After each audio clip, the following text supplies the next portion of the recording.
우리가 믿는 예수는 하나님의 사랑이요 하나님의 기쁨인 것을 믿으시길 바랍니다.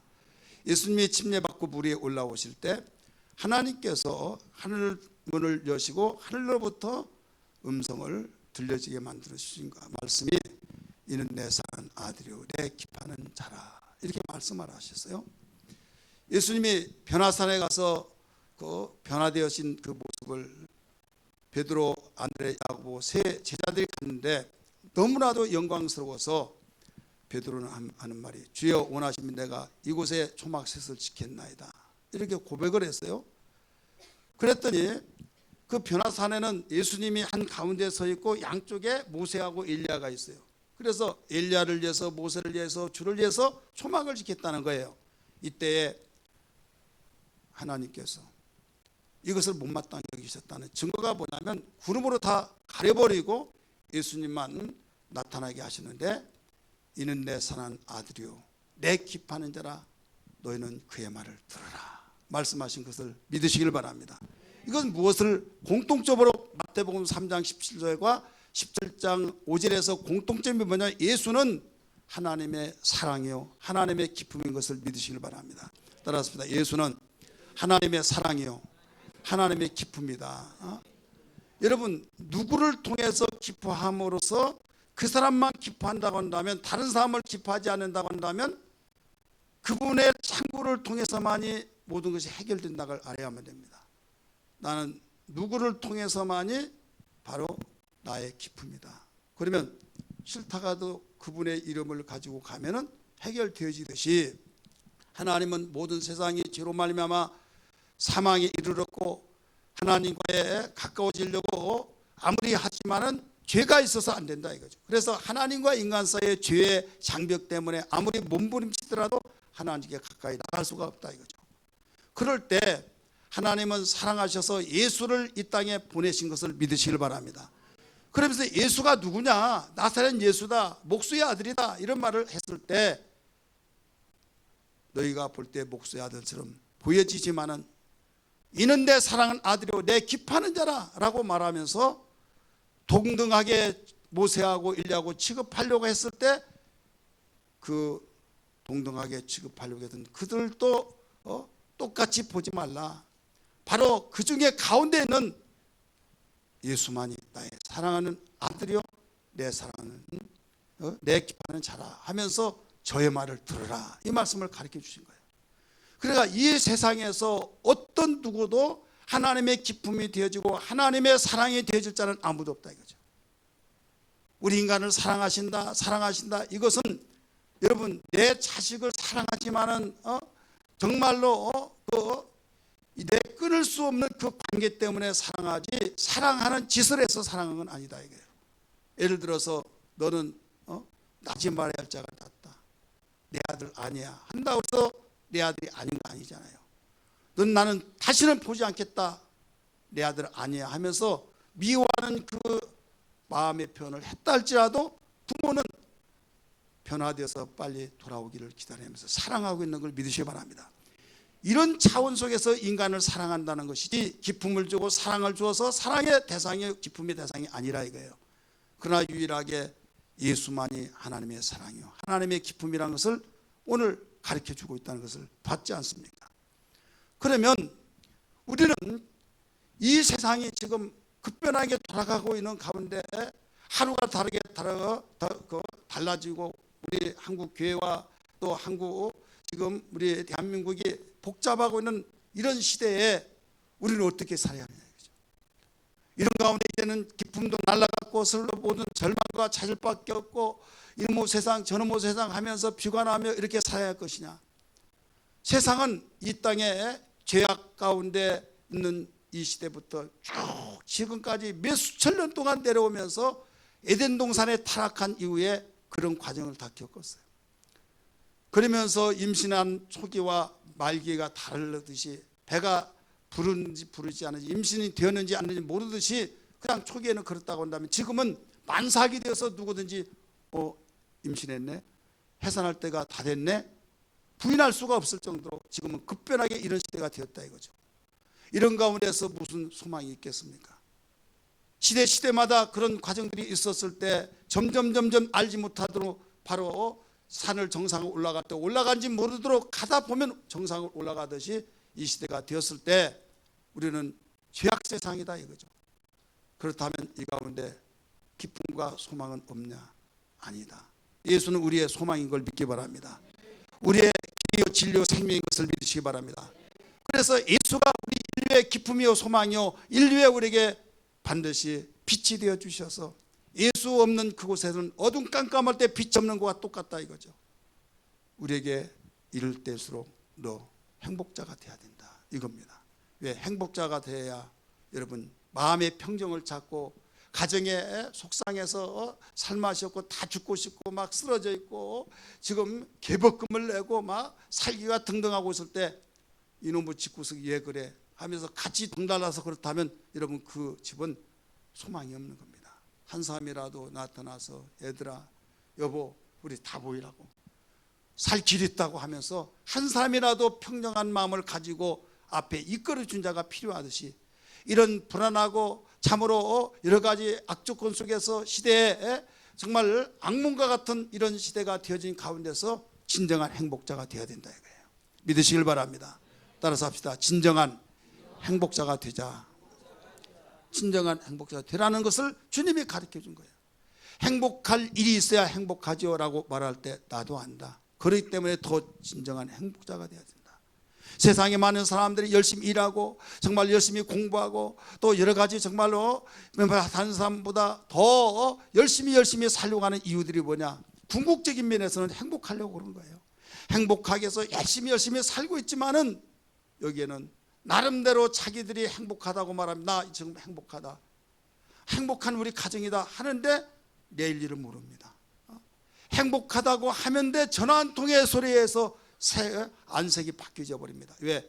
그게 엉엉 울면서 안절부절하면서 전화 한 통에 행복하다고 말이 떨어지자마자 이게 오늘 우리의 삶의 현주소입니다. 왜 그러냐? 이건 진정한 행복이 아니다. 이게. 진정한 행복은 어떤 환경 속에서도 어떤 상황 속에서도 전천후의 그 행복한 그 기쁨에 행복의 셈이 있다는 것을 알아야 될 줄 믿기 바랍니다. 홍수가 질 때 장마철에는요 어디든지 땅을 파놓으면 거기에 물이 고입니다.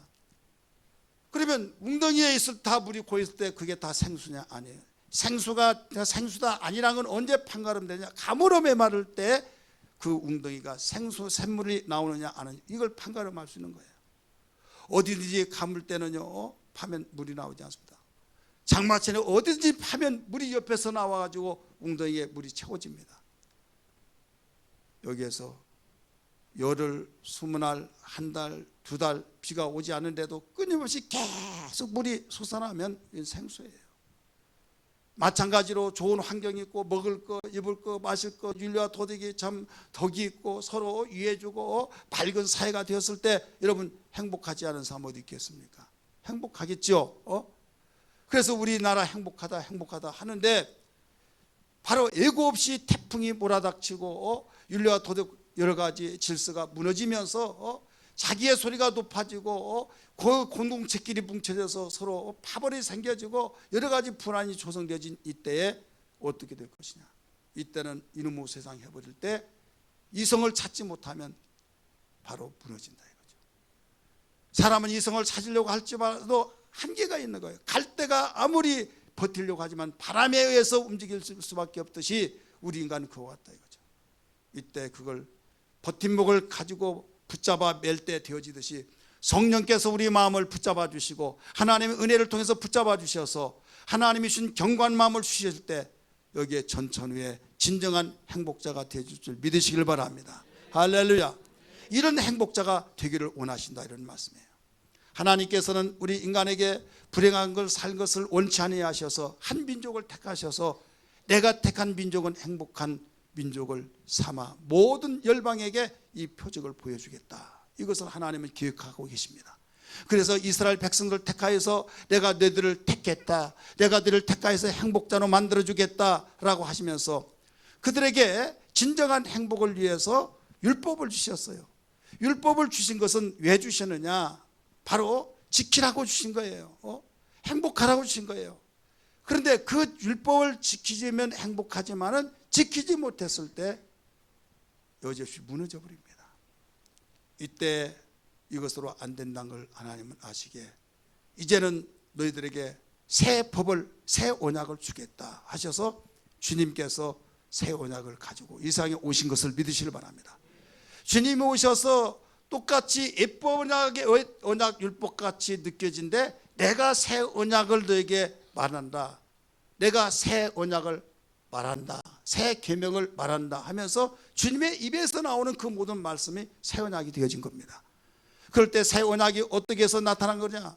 바로 여러분, 율법은 지켰을 때 이루어지지만은 여기에 복음은 주님의 입에서 나오는 주님의 하나님의 사랑이요 하나님의 기쁨인 그 복음의 말씀은 집행되어져야 된다는 걸 가르쳐 준 걸 믿기 바랍니다.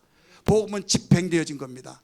하나님의 명령에 대해서 집행하고 나갔을 때에 바로 그 집행이 움직여 나갈 때 하나님의 말씀은 능력인 걸 믿기 바랍니다. 그 말씀의 능력이 집행되어졌을 때 어떤 것에도 막힘없이 바로 뚫어가고 풀어가고 열어가는데 안 될 때 기도 사역을 통해서 이루어지고 또 말씀 사역을 통해서 이루어지고 성령 사역을 통해서 세상에 알지 못한 비밀을 우리에게 주셔서 주님은 말씀을 주셨고 기도하라고 말씀하셨고 성령을 받으라고 말씀하셔서 기도 사역, 성령 사역, 말씀 사역을 주셔서 이것으로서 너희의 어떤 이론도 타파하고 높아지려고 하는 교만도 너희들에게 어떤 세속에 물들지 않냐고 내가 가르쳐준 이 말씀을 집행해 나가라 라고 말씀하셔서 우리에게 유언하신 것을 믿으시길 바랍니다.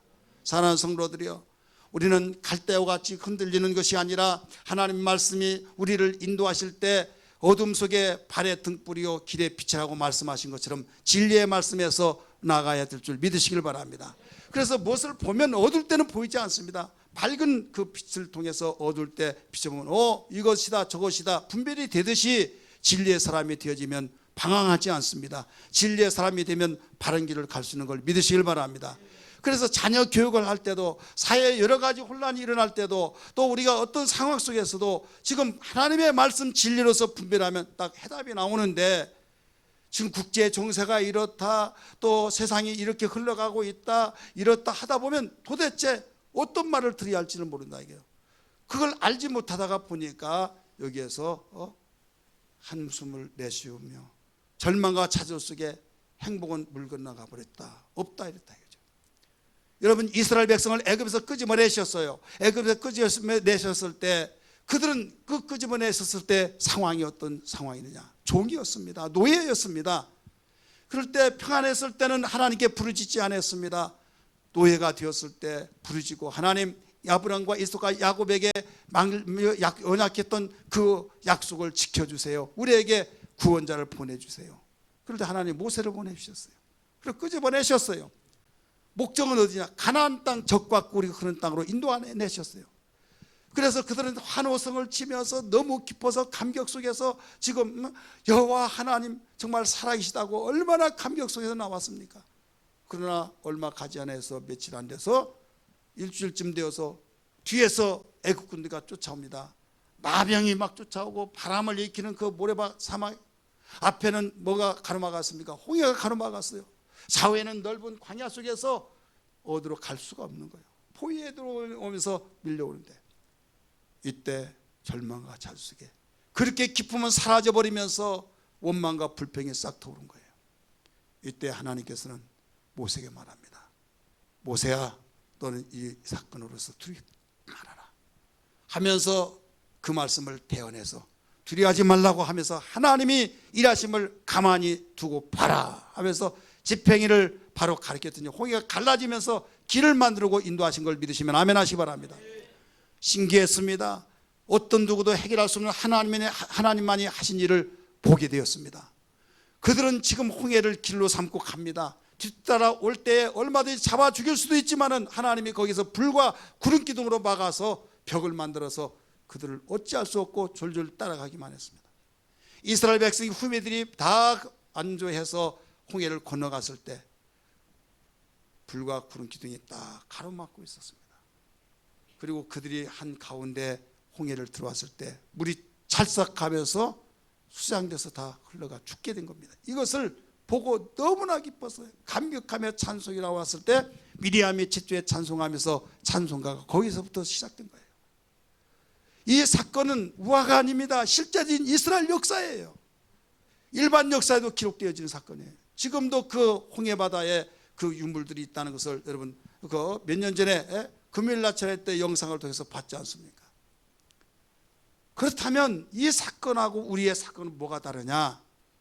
그 목적은 적과 꿀이는 하나님의 그 약속하신 가나안 땅이듯이 가면서 광야의 생활은 내 마음에 원하는 것들이 되어진 것이 없다 이거예요.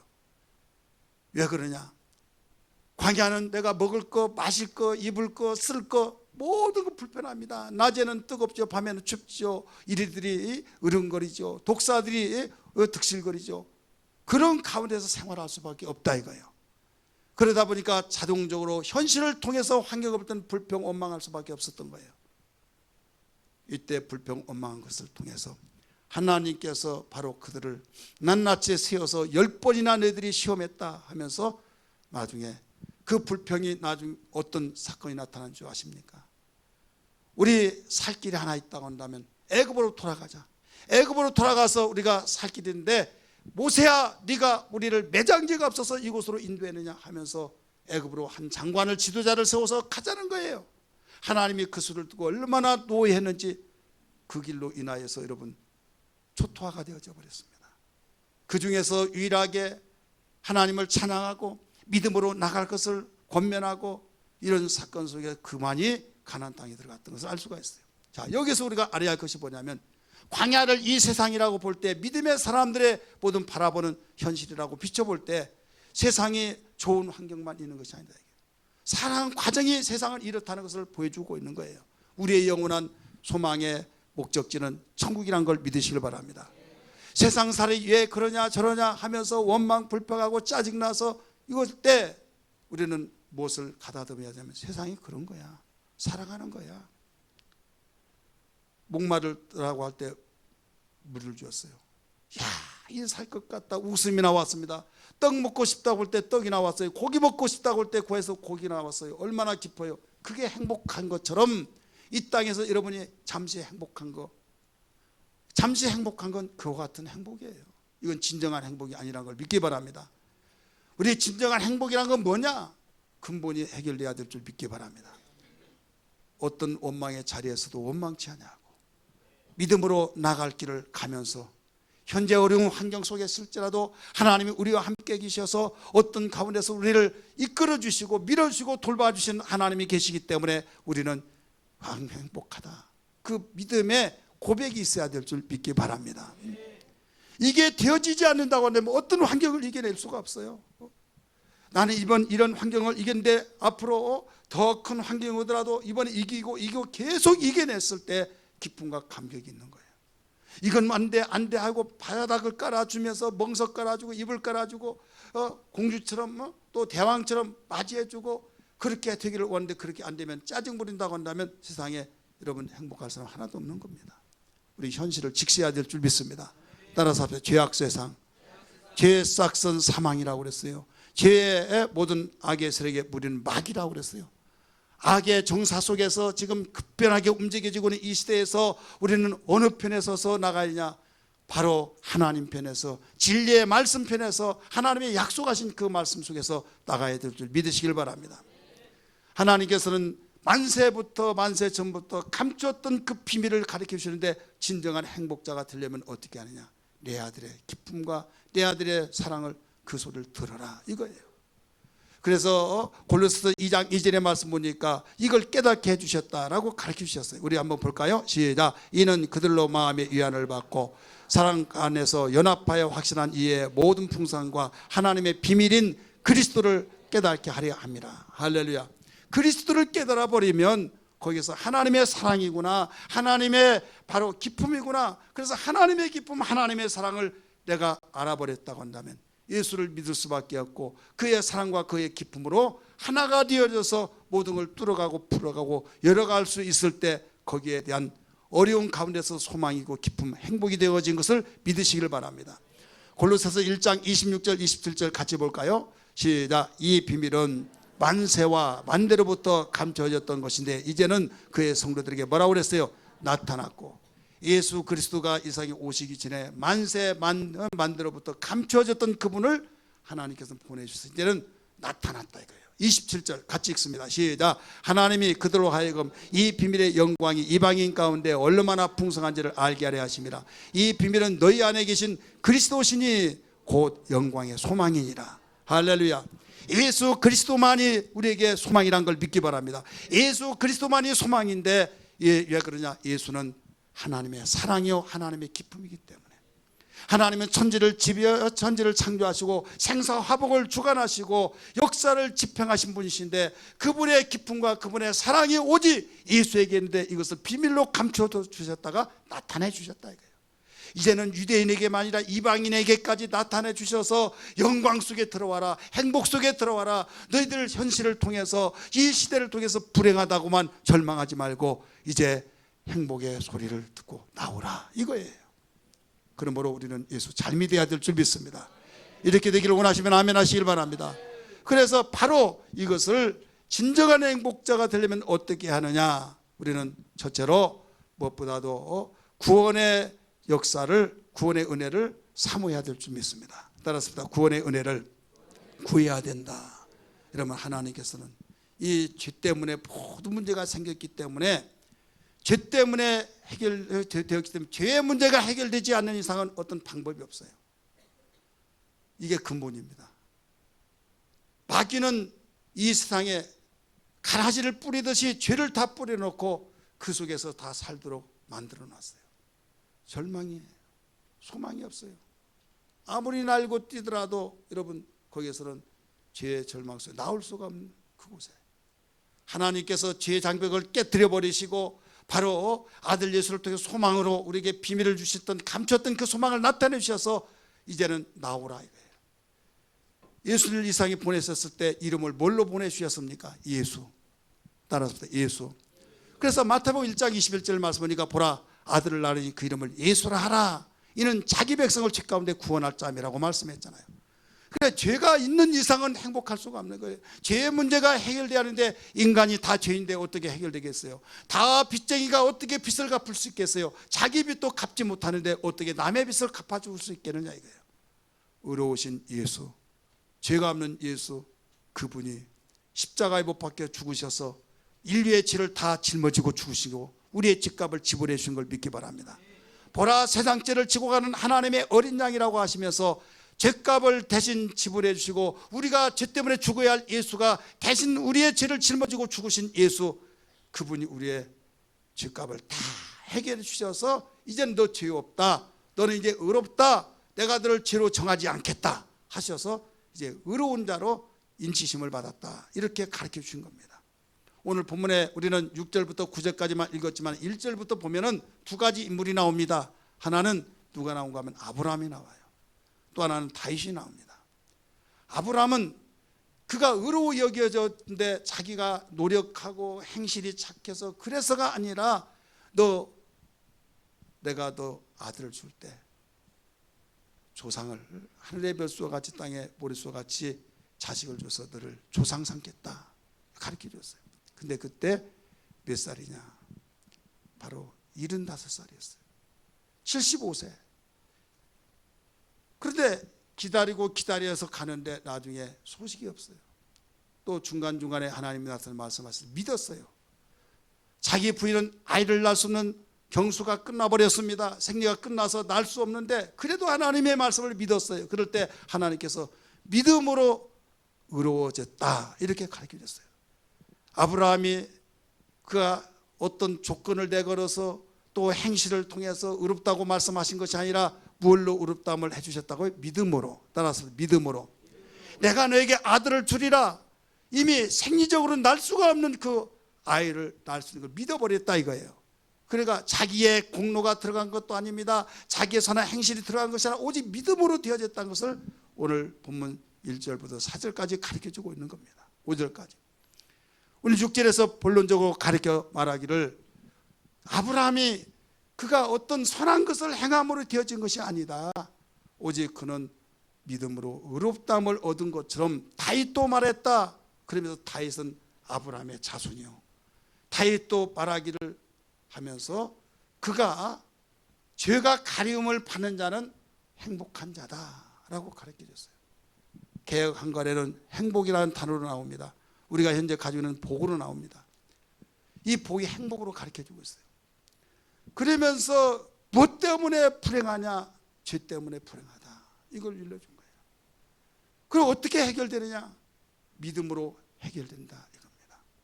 주님, 나는 이렇게 죄인인데 예수께서 십자가 못 박혀 죽으신 것이 나를 위해서 죽으심으로써 나를 구원하신 걸 내가 믿습니다. 주님, 나 같은 것이 무엇이길래 이렇게 사랑해 주셨습니까? 하면서 자기 죄를 회개하고 고백하고 주님을 마음속에 구주로 영접하는 그 사람에게 의로 여기셨다. 죄를 죄로 정하지 아니하시고 바로 의롭다함을 얻게 해준 그 자체가 바로 너는 행복한 자다. 이걸 가르쳐 준 겁니다. 할렐루야. 우리 성경 한번 볼까요? 그 4장, 로마서 4장 6절부터 같이 읽습니다. 읽습니다. 시작.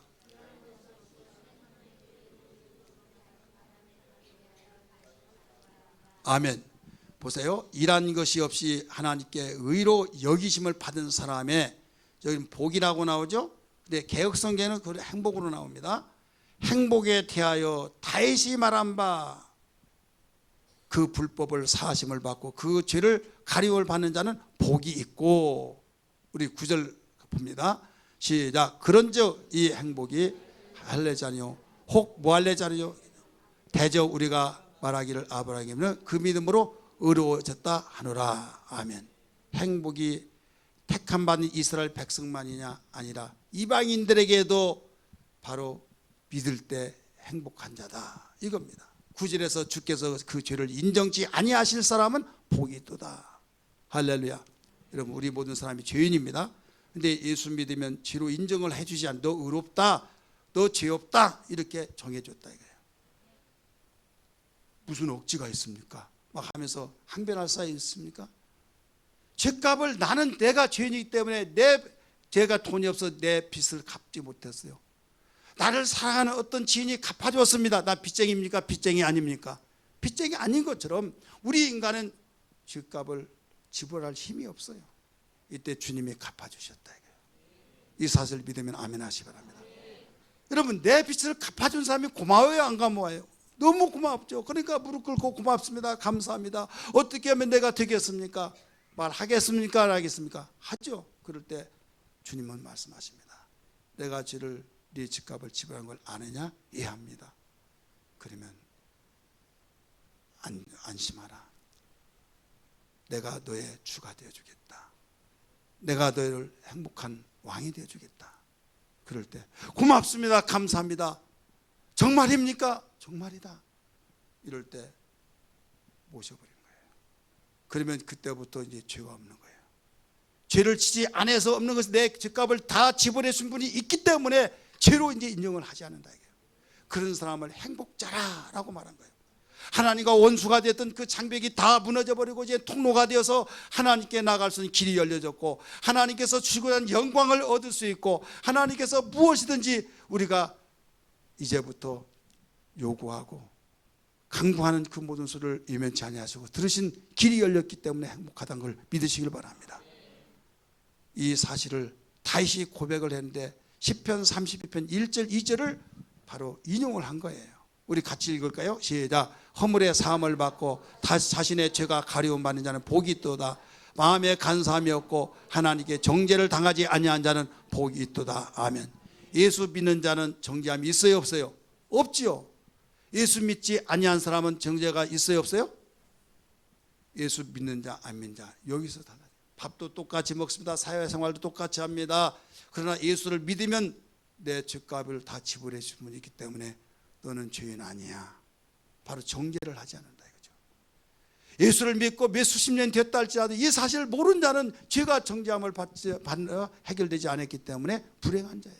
돈이 있으면 뭔 필요가 있습니까? 감옥에 가서 낱낱이 다 까발리듯이 다 해서 그 감옥에 가기 전에 몰랐는데 나중에 다 그렇게 좋고 그렇게 이미지 좋았던 사람이 감옥에 가서 다 백일하에 드러나 버렸다 이거죠.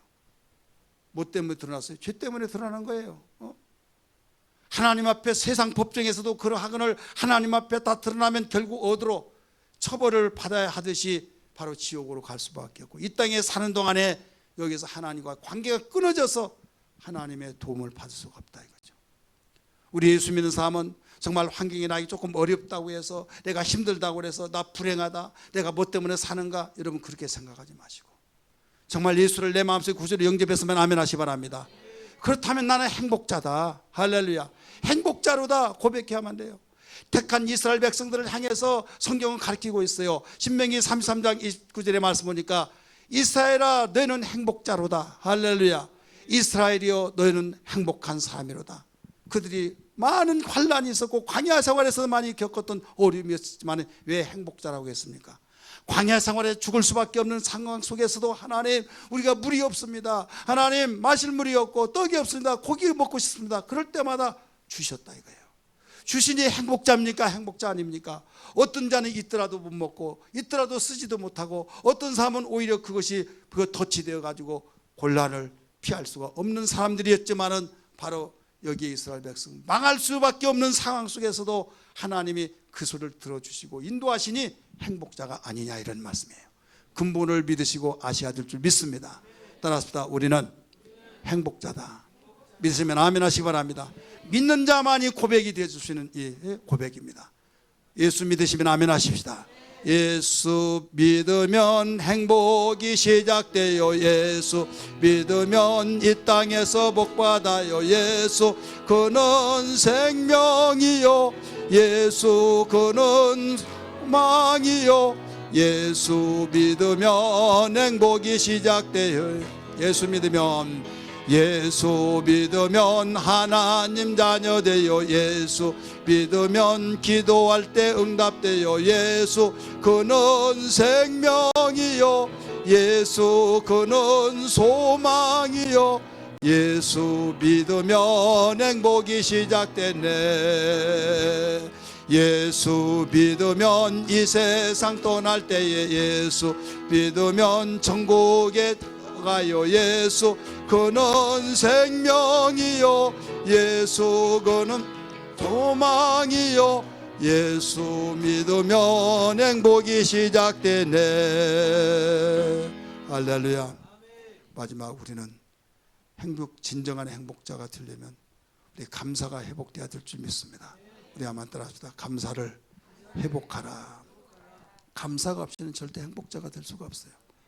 아무리 나에게 모든 죄가 해결되어서 죄값을 다 지불해 줬더라도 맹송맹송하고 당신의 죄값 다 지불했으니 이제는 죄인처럼 살지 말고 떳떳하게 살으라고 가르쳐 주더라도, 예 알았어요, 감정이 없어요, 감사가 없어요. 그러면 행복자가 될 수 있습니까? 아니요. 정말요? 막 펄펄 뛰면서 막 믿어지지 않으니 내가 꼬집으면 꿈이야 생생하면서 막 고맙습니다, 감사합니다 하면서 이 감사가 있을 때 행복이 되어진 겁니다. 여러분 그 감사가 계속적으로 되어져야 할 텐데, 어느 날 어느 때부터 나도 모르는 사이에 감사가 메말라져 버리면서 완전히 냉랭해져 버렸다 이거예요. 그러니까 그때는 감사하고 정말 행복했는데 나중에 행복이 메말라져 버린 거예요. 그러다 보니까 곡식밭에 여러분 씨를 뿌리지 않았다고 그래서 풀이 안 난 것이 아니에요. 뿌리지 않았으면 오히려 더 풀이 잘 자랍니다. 여러분에게 감사가 자라나야 할 텐데 감사가 자라지 않고 감사가 없을 때 불평 원망이 더 많이 나타나는 걸 알아야 될 줄 믿기 바랍니다. 그래서 어차피 땅은 뭔가 나게 되어 있어요. 곡식을 뿌려서 곡식이 나든지 풀이 나든지 나는데, 여러분 이왕이면 무엇을 뿌려서 나야겠습니까? 곡식. 마찬가지 여러분 마음밭에 원망 불평이 여러분 나타나야겠습니까? 감사가 나타나야겠습니까? 감사가 나타나야잖아요. 그러려면 감사를 갖고 야만 된다 이거예요. 불평 원망이 나게 싹 들어올 때 사단이 주었구나, 이 가라지를 누가 심었습니까? 곡식을 뿌렸지 않습니까? 원수가 그랬구나, 밤중에 원수가 그랬구나, 그랬듯이 원수가 그걸 알고 그걸 뽑아내야 될 줄 믿습니다. 뽑아낸 것이 바로 회복되는 거예요. 곡식밭에 풀만 뽑아내면 여러분 곡식밖에 없기 때문에 자라날 수밖에 없는 거예요. 여러분 상황 속에 어떤 가정에 또 사업 속에 여러분이 어떤 소원을 만족 욕구가 채워지지 않는다서 원망 불평한다고 한다면 끝이 없는 겁니다. 하나님이 어떤 환경을 주셨든지 간에 모두 행복하게 살도록 만들어 주시는데, 너 감사 회복하라. 그리고 너 구원의 은혜를 항상 구하라. 우리 구원이라는 건 뭐예요? 절망 좌절 속에 끄집어 올리는 겁니다. 할렐루야. 죽음에서 살려내는 겁니다. 우리에게 기도하라고 말씀하신 것이 뭡니까? 우리의 하나님이 우리 아버지가 되셔서 아버지, 내가 지금 죽을 위기에 있습니다. 내가 공경에 처했습니다. 나를 구원하여 주옵소서 할 때 하나님은 외면하지 아니하시고 들어주신다, 이런 말씀이에요. 이런 하나님이 계시니 네가 현재 어렵고 힘든다 할지라도, 절망과 좌절 속에 늪에 빠진다 할지라도 소리를 질러라, 내게 부르짖다 할 때 주님이 붙잡아 주신 것처럼, 베드로가 주여 내가 죽게 됐느냐 물속에 들어가 정말 죽을 위기에 있을 때 주여 내가 죽게 됐나이다 할 때 끄집어 올리듯이 오늘날도 똑같이 기도한 자에게는 하나님이 예면하지 않는 걸 믿기 바랍니다.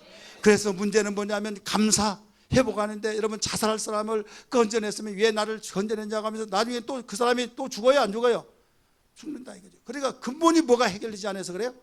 나를 건져내주셔서 참 고맙다, 나를 살리러 감사다, 내가 저분을 위해서라도 내가 살아야겠다, 그런 마음을 먹어야 하는데 그 마음은 몰라요. 그러면 결국 또 죽더라 이거죠. 마찬가지로 우리에게 감사가 회복되지 않으면 그렇습니다. 하나님께는 감사를 회복하기를 원하시고 계신 걸 믿기 바랍니다. 그러기를 원하시면 아멘 하시길 바랍니다. 그러면 골로새 4장 2절과 같이 기도를 하되 여러분 열심으로 기도하되 기도에 감사함으로 깨어 있어야 될 줄 믿습니다. 따라서 합시다. 기도에 감사함으로 깨어 있어야 된다. 여러분, 하나님께서 유월절을 지키라, 칠칠절 지키라, 초막절을 지키라, 3대 명령 모두 공통점이 뭔지 아십니까? 바로 감사라는 거예요. 감사, 인간은 바로 살다가 보면 원망 불평과 어려우면 짜증나고 그런 불평으로 나갈 수밖에 없는 거예요. 조금만 방심하면 곡식밭에 풀이 나듯이 똑같은 거예요.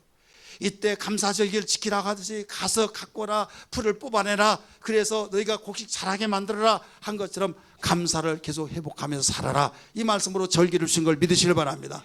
우리는 몇 주 있으면 바로 이 절기에 돌입하게 됩니다. 일에 동참해야 될 줄 믿습니다. 평상시도 우리 깨어서 기도해야 될 줄 믿습니다. 우리에게 여러 가지 염려거리가 있고 여러 가지 우리에게 환경 속에 어지럽혀진 것들이 있을지라도 빌립보서 4장 6절의 말씀 보니까 아무것도 염려하지 말고 다만 모든 일에 기도와 간구로 너희 구할 것을 뭐라고 했어요? 감사함으로 하나님께 아뢰라. 할렐루야. 감사함으로 하나님께 아뢰라는 거예요. 그리하면 모든 지각에 뛰어난 하나님의 평강이 너희 그리스도 예수 안에 너희의 마음과 생각을 지킨다. 여러분, 이 은혜가 있기를 주의 이름으로 축원합니다. 감옥과 수도원은 똑같은 공통점이 있어요. 여기 규율적으로 갇혀서 생활합니다. 그러나 감옥 속에서는 지옥 같은 생활을 하고 수도원 생활에서는 천국 같은 생활을 해요. 왜 그렇습니까? 감옥 생활에서는 불평, 원망이, 누구 때문에 내가 여기 와서 내가 가만히 놔둔가 보자, 내가 복수할게, 그 집안 다 죽이겠다 막 하면서 증오가 폭발처럼 일어난, 끝이 나지 않는 거예요. 절제적이고 규율적이고 통제를 받고, 수도원도 감옥도 똑같아요. 그러나 수도원은요, 자발적으로 하나님께 찬양과 기도하면서 감사를 거기에서 찾아내고 감사 찬양을 할 때 여기에 천국 생활을 할 수 있다는 걸 믿기 바랍니다. 환경 탓하지 말고 비교하면서 누구의 환경은 좋고 내 환경은, 나는 반절만 저 사람의 환경이 되었습니다, 불평원망할 것 하나도 없다, 속지 마세요. 여러분의 어떤 환경이든지 감사를 회복하기를 바랍니다. 그리하면 여러분 천국 생활이 이루어진 걸 믿기 바랍니다. 진정한 행복자가 된 걸 믿으시길 바랍니다. 할렐루야. 기도하겠습니다.